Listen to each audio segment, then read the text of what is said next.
Assalamu alaikum. My name is Preet. I'm a non-Muslim. I'm of Sikh religion. And I came across Islam like a year and a plus back through a friend.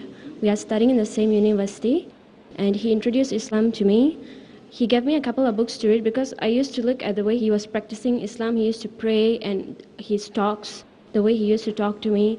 And then after some time, I used to ask him a lot of questions. So he told me, why don't you read the Quran in the translated version? So that's what I did. So I was pretty convinced after I read the Quran that Allah is the only true God and Prophet Muhammad, peace be upon him, is the last messenger.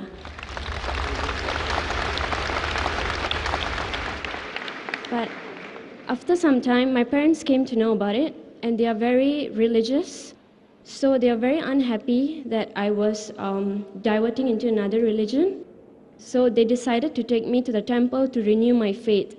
Despite the fact that I was not very happy, I could not object them because they would scold and raise their voice, and I didn't want to fight with them. So I just agreed, but I did not do it from my heart.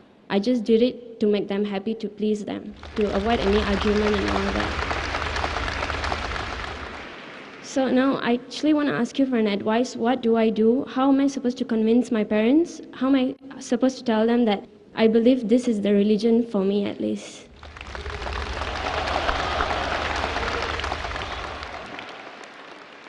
Sister asked the question that she had been studying Islam since the past 1.5 years, and she liked the teaching. She read the Quran. She got convinced that there's one God and Prophet Muhammad is a messenger.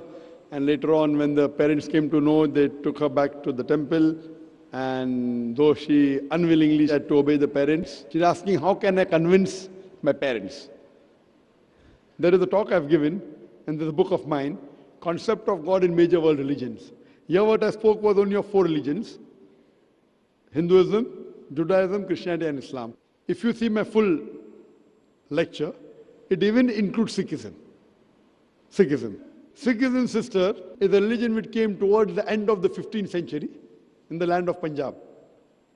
It was founded by Guru Nanak Sahib. And what the scholars say, it's an amalgamation of many of the teachings from Hinduism and Islam.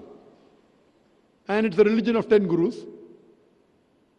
And if you read the concept of God in Sikhism, if you read the text, not the practice, the text, if you read Guru Granth Sahib, if you read the first chapter, Adi Granth, the first verse is known as Japuji. It says that He is true, He is not begotten, and He is most powerful, free from all wants, and has power over all things, and there is nothing like Him. So this of Japuji matches very closely with Surah Ikhlas, which I said. So theoretically, Sikhism definition of Almighty God is quite similar to definition of Quran Surah Ikhlas. That's the reason what Sikhs believe. They believe in, they give 2 names, Omkara, which has a manifest form, and Ek Omkara. And there are various attributes given to Almighty God in Sikhism. They call Almighty God as Sahib, which means Lord. They also call Him as Rahim, merciful. They call Him as Kareem, beneficent. They call Him as Vaheguru, one true God. And Sikhism is against idol worship.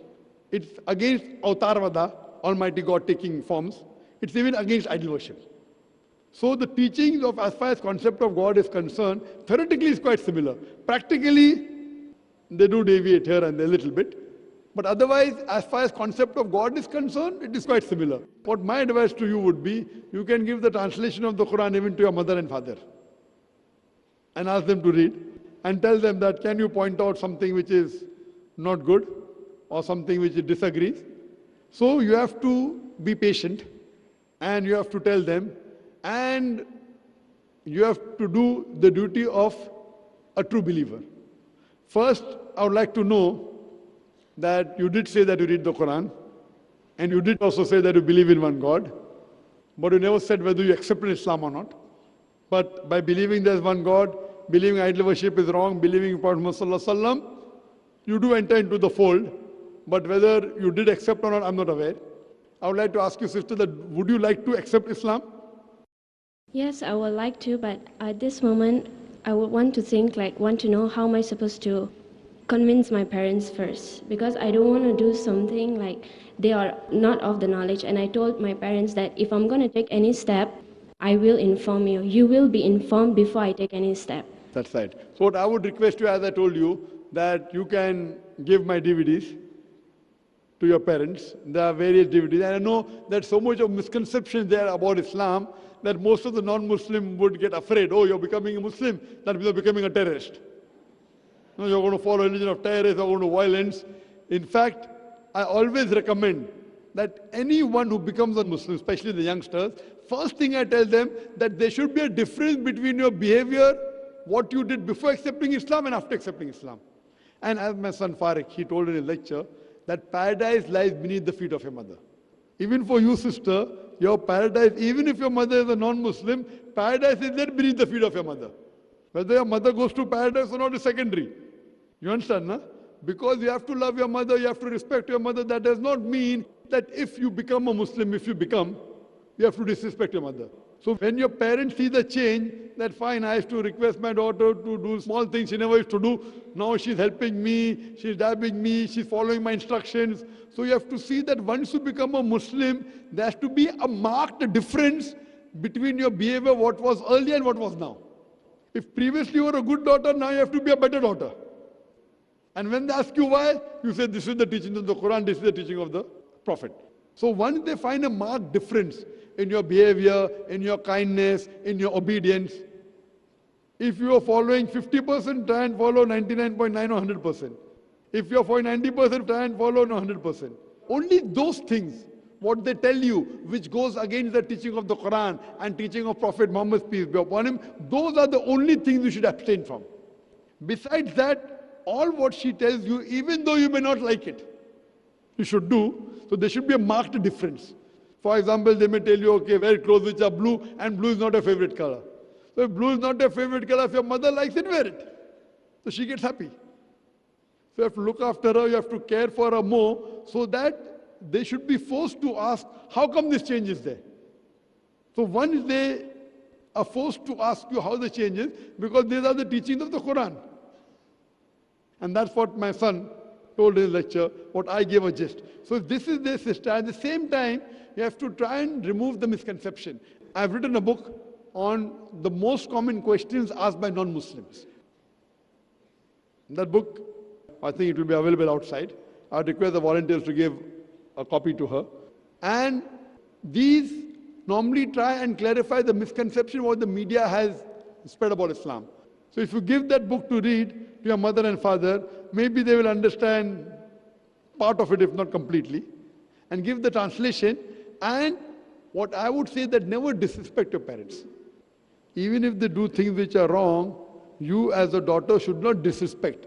As the Quran says, you can't say oof to them also. But same time, only those things what they tell you which is against Allah and His Rasul, these two things, is the only time you can disagree, but politely.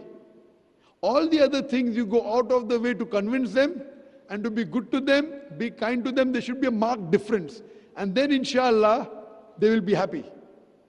Initially, they would feel a bit sad because, but natural, they would think that you're going into a wrong religion. But later on, because of a behavior, they'll get convinced, and you never know, you may be the Zariya for the Jannah. Like your mother, paradise lies beneath her feet. Maybe you may be the Zariya, you may be the path which will lead your parents to paradise. Hope that answers the question, sister. Thank you.